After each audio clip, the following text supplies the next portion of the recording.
Hey guys, it's your boy Roy. Welcome back to another act of Vanquish, where we will be fighting two KNRB Zeros. I am not gonna lie, it took me a long damn ass time to finish this chapter.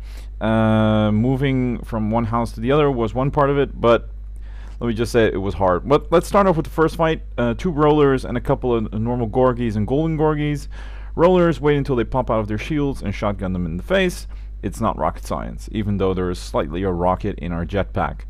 For the next sequence, you can, I believe there's a barrel there somewhere that you can use to blow up that platform that they're standing on, but this fight is cake. Upcoming is another fight against it's a normal Romanov, one with the shoulder cannons and a rocket in his arm. He's really easy.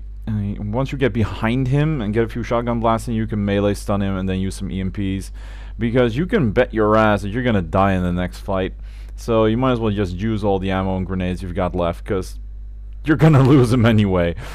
Because the big meat of this chapter is the dual Argus, also known as KNRB-0 fight, and I'm gonna have to explain a couple of quick parts about this. I found it to be impossible to do. The big reason is that there's so much shit going on the screen. Here you use a quick grenade to kill the Gorgies, and then you focus on the Romanov. Hit him in the back for extra damage. So much shit going on, you do so little damage, and the big advantage we had in the first Argus fight at the start of the game is we were on an elevated platform, meaning we could more easily hit the core. Which is not the case here. I dabbled in a lot of strategies, I tried out a lot of stuff, and I even went as far as seeing if I could use the Arguses to kill each other for me, which is a part of my strategy coming up. But I tried meleeing pieces of cover to get higher up, so I could shoot the Argus. I tried everything. Now, the first part of the fight is going to be sped up 300%, because it's going to be way too damn boring to look at. Reason being, I'm going to be using an invulnerable piece of cover, which is to the far right of the battle arena. Both Arguses cannot hit you when you're behind that piece of cover. You're completely impervious, which is, well, pretty solid. So what we do is we start off, we go off to the right side of the screen, and we just stay there and wait for both Arguses to get close to one another. We might have to pull a couple of them closer together by using shotgun blasts to lure them towards our position. Because the general idea, I also have a clip in which one Argus pretty much nearly kills the other one, but I get killed right before I was able to finish that fight. And here I do it sort of mix and match. I do a lot of killing, but the other Argus does a lot of my work as well. And this is done because if an Argus is standing too close to a piece of cover, his grenades and rocket shots will do a little splash damage that might damage him as well. Here you'll see him slowly getting some damage, but the bigger Argus can also sometimes damage him with his melee attacks. Here I'm pulling him over here, and sometimes his bigger rockets barrages might hit him. I'm not joking around when I say that they can kill each other in seconds.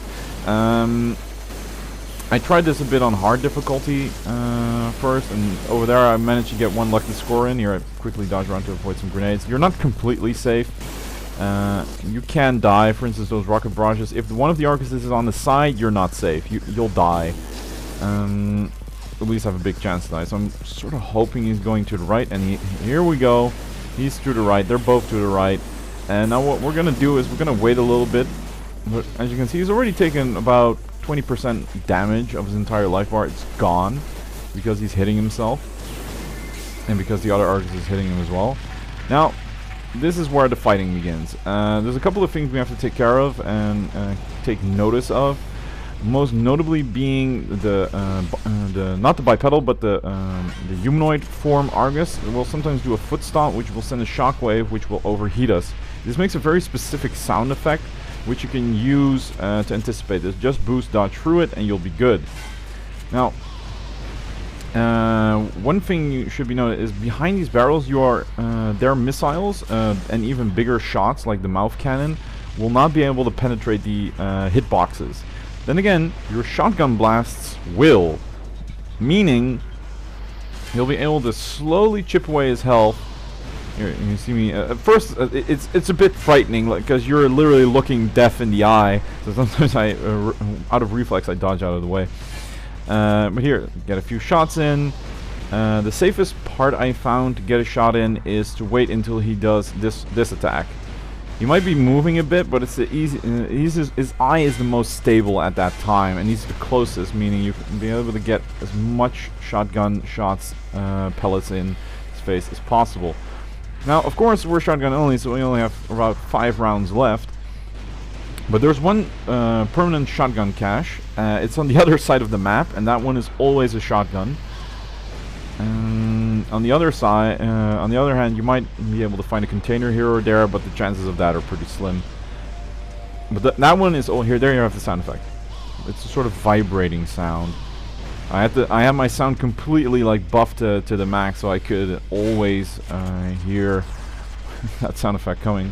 Now I'm slowly just taking my time, because again, like I said, doing this normally, like fighting them head on with just the shotgun on God hard, it's not doable. At least not with my skill level. Maybe Molu Japan or Venichiro might be able to pull it off, but I'm pretty sure even they would be up for a challenge. Because one of the bigger reasons this fight is so hard, again, is you have no elevated position, meaning the only time you can really deal damage is when you're either behind a static piece of cover like this. Here I quickly wait for the Doomsday Laser to be done. It deals a slight bit of damage. You can use static pieces of cover like that, and there's 2 tanks lying around, and a couple other pieces of cover which you can use to boost melee on, and then get some quick shots in. But it's just too damn unsafe, especially with 2 of those firing at you, because while you might not have aggroed one of them, sometimes his stray hits will just pop in and surprise you, and you'll be dead. It'll be over, and you can start all over again. Again, your damage output isn't that great either, because even if you're boost dodging into the sky, you're not getting a maximum amount of pellets in. So this is the safest way I found. It is incredibly lame. It is incredibly boring. It broke the game. It is breaking the game. It's a designer oversight. I feel sort of guilty for using it, but we're doing shotgun only, so in my opinion, no holds barred. Everything is allowed. Now I'm quickly scurrying back here and praying that they're going to find their way back again. He's slightly taking some damage here and there. Just taking a few smokes. Now to quickly reiterate, as I said, I moved. I got a new house. It's amazing. I might do a short video on it sometime tomorrow or today. Just to show you guys around the place, because I doubt any one of you is going to visit, but just to show off. I've got a pretty nice place, I'm not going to lie. I've got my own study, got a living room, bedroom, nice kitchen, and it's pretty much in the center of Utrecht, which is, it's not the main capital of Holland, but it's at the center. So it's really easy to reach the rest of the country with the public transport, like trains and stuff. Which is handy for me, because I travel all around the place for assignments, for illustration and stuff like that. Alright, well, right now, this is the boring, well, not boring part. This is the part where we really go at it. We're about halfway this Argus fight. What my tactic is going to be is I'm going to wait for him to use his cannon shot and his well, foot rush, you can call it. You need to be careful of his purple lasers. They are very aggressive, and they can hit you, as you just saw. Barely, but they can. Alright, there we go, the shot wave again. Otherwise, like, I'm still enjoying Vanquish. The fun part is I didn't touch this game for about a month or 2 when I recorded this successful attempt. And it's just this easy pick up and play game. I was in a room, I just boost dodged around a bit, did a couple of reload cancels, and was like, yeah, I remember how this works. This is amazing. You know, this game will never get old. Here he's getting a lot of damage, which is good. It's helping out. Up and coming, like, I promised myself I would no longer promise playthroughs. I want to finish this Vanquish guide. It might take a year. But I used to constantly make videos of me promising, oh, I'm going to do this playthrough video, and then I'm going to do this challenge run. There's a couple of games I want to play and put on my channel, because I think they're underexposed. on the internet, because there's just a lot of fun stuff doable with those games. I just finished my during the movement of my house, I bought a physical copy of God Hand, and I played it through a normal with kicks only, which was pretty fun because you have a customizable moveset. I just used kicks, and it was pretty different. The game played a lot differently than I expected. I had to rechange a lot of my strategies, and it was just an overall blast to play. On the flip side, so I want to put something God Hand related on my channel. Maybe I'll do a normal KMS run, and maybe a hard KMS run down the line. I did hard KMS once in my life, and I never want to do it again. It was too difficult, too arbitrary. It was insane. And if you want to view a good God Hand hard KMS run, just YouTube Mike Kobayashi. He's the best. But I might do something like that. I really want to do something Onimusha related. I recently discovered those games. I still think the Xbox remake Genma Onimusha is the best one. But Onimusha 2 is a really weird and unique game. Same with Onimusha 3. Don't really like Onimusha 4. And I don't know why they sort of killed off the series, because it's pretty popular from what I know. Otherwise, I also want to do something with the Punisher. I bought that on Xbox as well. It's a sort of third-person shooter with a score system, and it's pretty fun to play. If you're a fan of comic books and just third-person shooters with some fun mechanics, it's not a game you can play a lot at a time because you're gonna get bored, because it's pretty mind-numbingly boring. No, not boring. What do you call it? It's easy entertainment. Like, it's not high-quality steak or anything. It's just a nice hamburger. So if you eat too much of that, you're gonna get a bit over. Yeah, you just want something more sophisticated. So, but I recommend it.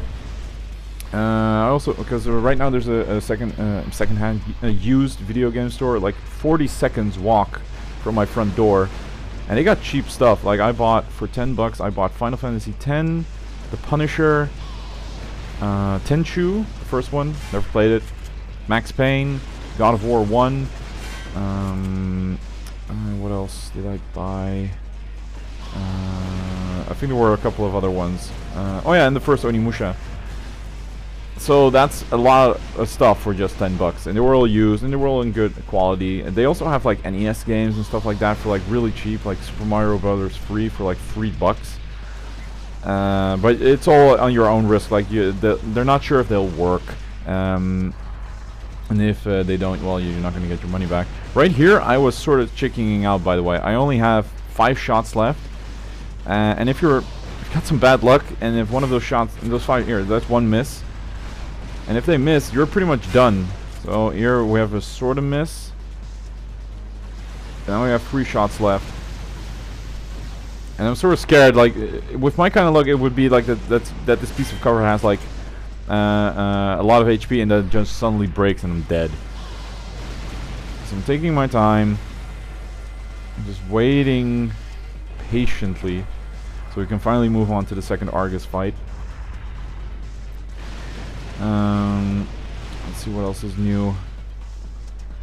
Yeah, this fight is boring. I remember actually the first time I played it, even then I didn't think it was that interesting, because the boss, there we go, a really good shot, and we get the quick time event to kill it. If you fail this quick time event, he'll turn into a bipedal form. No, not a bipedal, a humanoid form. There's an achievement for that. I don't care, I want this guy out of his misery. And now some nice cool moves. Now upcoming, here you can see my controller is almost empty because I've been playing for so long. Now quickly get to some piece of cover, because you're not gonna last too long. You're probably gonna die real quick, and you want that checkpoint to be over with. And now we're gonna go over to the next fight. Alright, this is the last Argus fight, at least from this chapter. The general idea is to quickly hit one of his legs, and you want to get really damn close. And the second part is you want to get him over here. It requires luck for him to use that slide attack. Just retry until you get it. Because what that does is, over here there's Burns, and he has a very strong gun. And that will allow you to do some extra damage. He will fire rockets, Gatling guns, and it's just that little piece of extra damage that he does That will incredibly help you out. Quickly throw an EMP and get the cover. The EMP will not shut him down, but it will shut a couple of his guns down. Now with one leg out of the way, we're going to be focusing on the other leg, which will activate a quick time event. And after that we're going to focus on his backpack, which is also a weak spot. Now as you can see, we're running low on shotgun ammunition again, but because we died and we had a checkpoint, we can finally grab that other piece. Now as you just saw, he has 2 Gatling guns where his penis should be. Your top priority is to take those down immediately, because you're pretty safe between his legs on the front side, but on the back you will die quickly, and those guns can change positions. Now I barely managed to hit him. I got like a couple of weak shots in, and not a lot. See, not a lot of damage. Now wait for the guns. Oh yeah, because triggering the quick time event does not destroy the leg yet. Now here I get really pissed off. I get a melee in, and I'm out of ammo. I was really tempted to just grab the pistol and say, fuck it, I want this over with. I want to cook some food, I want to record this voiceover. But no, we gotta get it over with. We gotta do it shotgun only, the way it was meant to be done. I suddenly realized I still got the pistol equipped, so I can switch back to the shotgun. Take care of the penis guns. They won't respawn, at least it's not as far as I know. Some of their guns do respawn if you take too long. Get between his legs. You want to get behind him and get a good angle on that back orb. It's the easiest piece to hit. You can use his arms as well, but I always find this one to be easier, especially if you deal with the back cannon. You're pretty safe. He's got 2 turrets. Now there are 2 turrets positioned on his orb, but you'll probably hit them with the residue pellets of your shotgun, so you don't have to be too worried about that. Now afterwards, after you get that orb, you just gotta get a quick shot in. Right here I got a great angle. Now I gotta get real close, because he's gonna be staggered only for a short time. Get a shotgun blast in, just a couple more, and there we go. We did it. Game fucking over. So glad this chapter is over with. Now we can get some actual action going on again. So I hope you guys enjoyed, and we're going to be looking at the final stats for this act. As you can see, our total score is pretty low. We lost a lot of points because we died 55 times fighting these guys. And that's sort of a lie, because I didn't die 55 times, I died a lot more times. The game doesn't save your deaths if you quit playing, and I probably switch off this game like 5 times, so we're probably looking at 300 deaths easy for this fight.